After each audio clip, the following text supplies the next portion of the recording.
Good morning, Sarah Hefla. Good morning, Nancy Rommelman.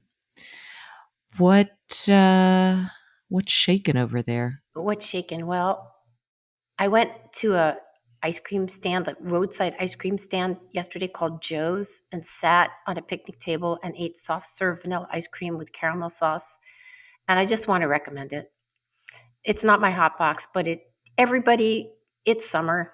Go find some soft serve, put some caramel on it, and it was just absolutely a delicious 5:30 in the evening respite.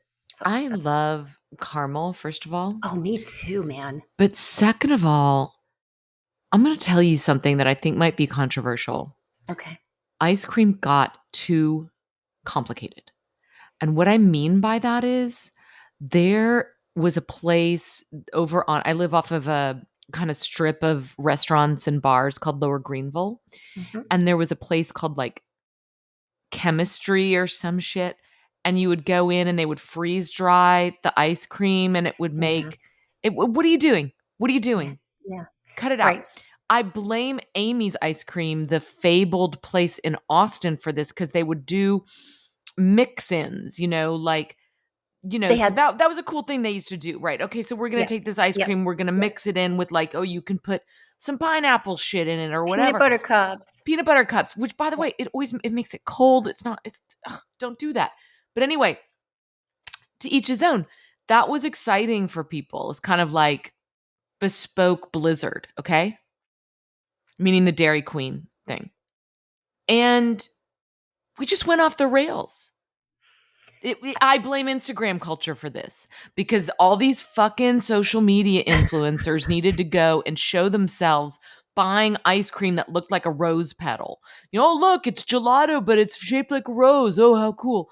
And who fucking cares? What does it taste like? Like you said, vanilla soft serve, drizzle a little caramel on it. That's the kind of stuff they used to have at Wyatt's cafeteria or Luby's cafeteria for free for everybody. So I'm also going to blame molecular gastronomy because people, which Yes, I think is, for look, everything. the people started doing things like we could do sous vide, you could cook a steak, but you're boiling it slowly. What? Okay. You can freeze dry this vegetable and make a powder out of it and then put it in your eye. And like, okay, I'm all for it's people it's cool. experimenting. Do It's whatever you cool. want to do.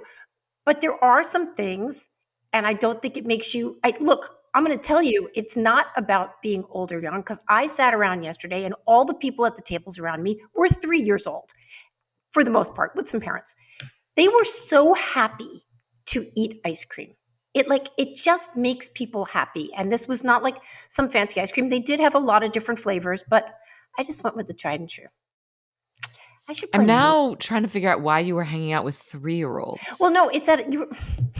Well, I have something to But tell you. we're No, gonna get into no. the Epstein stuff if you want to front load anything. Yeah, me and the toddlers. No, it was we were outside and people were families and they were eating together and there were just a lot of kids eating ice cream because when you have little kids, you take them for ice cream.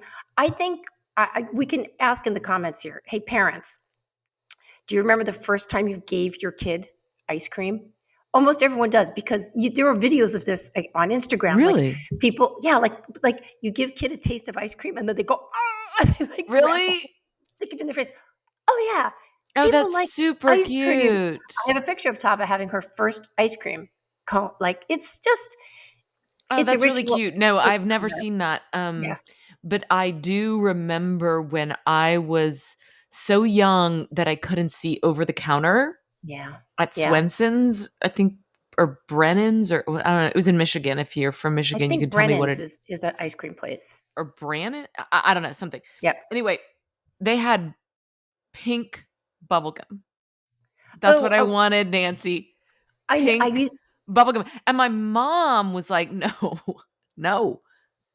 we so Baskin Robbins had used to have the. This is so disgusting. They used to have the pink bubblegum ice cream, and of course, what you do, you'd eat it, and then you'd save the gum in the side of your mouth and Yeah, then chew it. Okay. absolutely. Last ice cream story. I have a heroic ice cream story. I was 15 years old. I was scooping ice cream as a summer job at a place in Brooklyn Heights. And the guy was like kind of like a hippie guy, and he had all these 15-year-old girls. We weren't just serving, we were making the ice cream in the back at Oh night. my gosh. Okay. And he had this recipe for butter cashew ice cream. It was vanilla ice cream where you had like some butter in it and cashews. And I was making it, and I started like adding extra like vanilla and extra cashews and extra salt because I like to cook. And New York Magazine voted it best ice cream that summer. Oh, that specific flavor Yep, that you the used to butter make. cashew. Yep, that the bunch of stoned 15-year-old girls were making in the back. Cool. But hey, it's like stoners know how to make things that taste good. Oh god, So, especially ice cream. hello. Yeah, I would give it to a stoner before a drunkard. A drunkard, it would just all melt, and it would I, just I thought broccoli would be good in ice yeah, cream. no, I would put cheddar cheese in it. I would be like, Right? Or your Amy's put some melted cheese yeah, ice in the cream. burrito. Oh, There you I made you a burrito ice cream. okay. Well, hello. Okay. Hello, We're not gonna everybody. talk about that. We have so No, many other things to talk we about. do. We have a lot of other things to talk about. It's summertime, which I'm really liking. My garden's exploding. That's fun. How's your garden, Sarah? We won't Oh, it's spend very long great. on I this. mean, we just Yeah. said we were going to stop this chit chat Okay. nonsense, Sorry. but now you Sorry. asked Let's about go. my garden and it's full of mosquitoes. So I'm looking for Oh, ways to get rid of the mosquitoes. I bought a bug zapper. I bought a scent repellent stickers. Do any of these things work? I bought, I mean, we're going to find out. And in the meanwhile, just spray myself with this. deep. It's, it's not, oh, I won't do DEET because I'll put my Okay. hands in my mouth and it's like poison. I'm not going to do that. But, it's like skin so soft, Oh, basically. yeah. That stuff smells good. I know, it doesn't smell so bad, so if I end Yeah. up, like, having to, because I don't like to have to take baths every 3 hours if I'm going out in my garden, so anyway, mosquito repellent natural mosquito repellents, hit me up in the comments, I'm into that. But I have a question for you. Yes. I Do you like Coldplay? think they're okay. I like a few of their songs. Yeah. What song do you like? The one with the bells. Oh, the one with the Yeah. bells. Yeah. I don't know the name of it. I like, Yellow. I remember the first time I heard Yellow, and I was like, "Oh, that it sounds like Radiohead, but melodic, like super melodic, very, very anthemic, I should say." Anthemic. Good word. Yeah, Um, yeah. s- And I think there's a song, maybe it's called "The Scientist" that I think is really good. Something okay. about fix you, something. Anyway, they get a lot of bad press. Like they're one of these bands that music critics really love to hate. Really, Yeah. really love to It's hate. boring. Oh, It's it's so boring. boring. Yeah. But I music mean, critics are so full of themselves and I have a lot of them in my world because I used to be a music critic. So I see that. Um but but Coldplay is beloved. they're a They stadium. They sell out stadiums. I they mean, do sell obviously, out stadiums. someone And likes them. and So this week this there were week, 2 people that went to a Coldplay concert and probably wish they hadn't. This was on something called the Kiss Cam, which, why is this even at a Coldplay concert? There's a I co- there's a camera that's going around the audience and showing people in the audience that maybe are couples. well, it starts. This has been going on in sports arenas Of for course. at least a decade, and usually they focus, and then the couple kisses. Like the couple, they don't like zoom in on someone that's already kissing. Though they could, that would be cool. But they like showed, and that's like, oh, here we are, kiss, kiss, kiss. But That it's obnoxious is what I'm saying. How do you I don't know. I find it I don't want the audience to be the story at my expensive Coldplay concert. I want you to have done the work, Coldplay, to put on graphics and pictures of you and your life with Gwyneth Paltrow as it ripped apart. I want that's what I want to see. I don't want to see randos in the audience. But whatever. That's not why we're here. no, it's not why we're here. I There would was a just like to kiss. say Oh, you're going to before you get defend there, kiss no, cams. no, I'm just going to say, I think the cams, especially in sporting events where there's lots of like tiny little breaks because I don't know there's a foul or someone's called a timeout and like the camera has to do something. I think it makes the audience feel a little more involved. It's just another sticky point. And Well, I think, I agree with that. And okay, I actually think in a sports game they make total sense. Okay. because of what you just articulated, which was all Right. the downtime. And also that you are part of a sporting event is revving up the crowd. Like you're having to constantly kind of like get into it. We're going to do this, and it's like, hey, we're going to kiss. We're going to cheer. We're, whatever. You're not just sitting there, like, You're not waiting just for the sitting there. timeout. Yeah, Right, I right. I completely get it, but I'm saying adopting this in the arena, but it's not. I wouldn't, Okay. apart from this story, I wouldn't have loved it because I'm always living in fear of that camera's going to come on me and I'm just going to be like, get away. Like I would have done exactly what this CEO did, except I would have just done it because I don't want to be on camera. And then everyone would have started a rumor about me and how I'm having an affair with whoever I was sitting with. Well, Okay. you have to tell the people what we're talking about. Well, this is one of those things that's gone monoculture. My guess is you've heard it. Yeah. But what happened is that at a Coldplay concert last week, a guy named Andy Byron, who is the CEO of an AI company called Astronomer, was there with his arms around a woman as they were listening to a Coldplay jam. She was a blonde woman, attractive. They were both in, middle age. She is named Kristin Cabot. The problem with this is that they are married to other people. And they were at the Coldplay concert, kind of gently swaying together. And when the camera found them, Byron, in what is one of the most unsubtle moves of like recent memory, just literally ducks out and she turns around before running away. And Chris Martin, lead singer of uh, Coldplay, says either they're having an affair or they're just very shy. This hits Twitter. Like, if there was anything that could get us talking about something other than Jeffrey Epstein, it was this.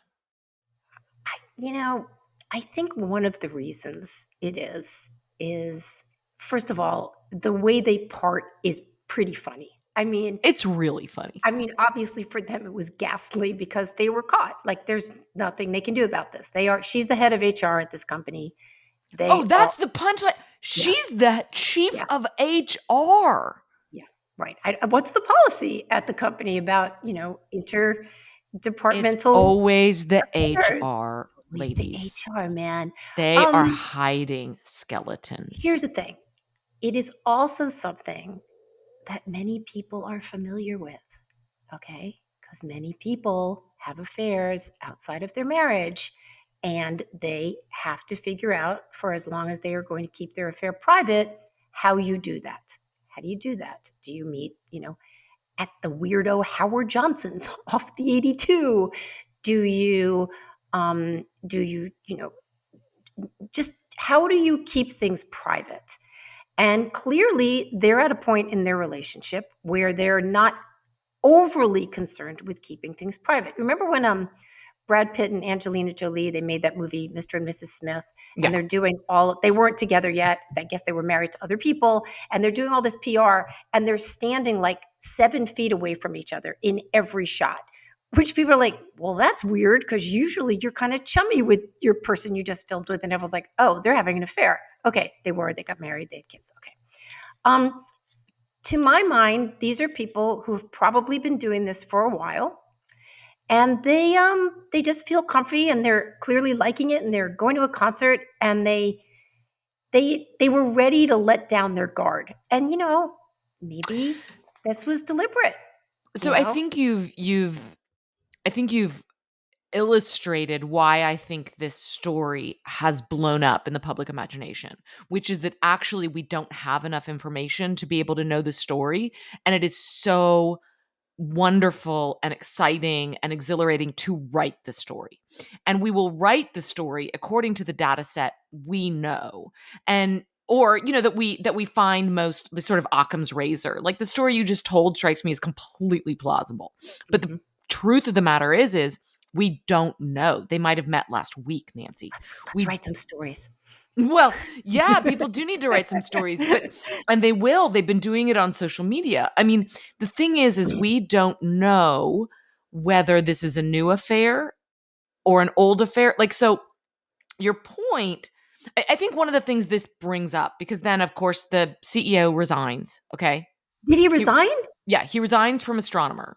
I saw some letter that he wrote, which I thought was just pathetic, man. I thought it was pathetic. And people should have privacy, and I don't agree with all this. It's like he runs a freaking AI company, right? But people should have their privacy. You're in a public event where there are Well, that's the cameras. part that, okay, so What? So that's what I don't understand. Okay, so there's actually really good questions that are being brought up about privacy and whether we want cameras on us all the time. I mean, Justine Bateman, who we've talked about before, Yeah, and is somebody who did grow up in the around eye. cameras all the time.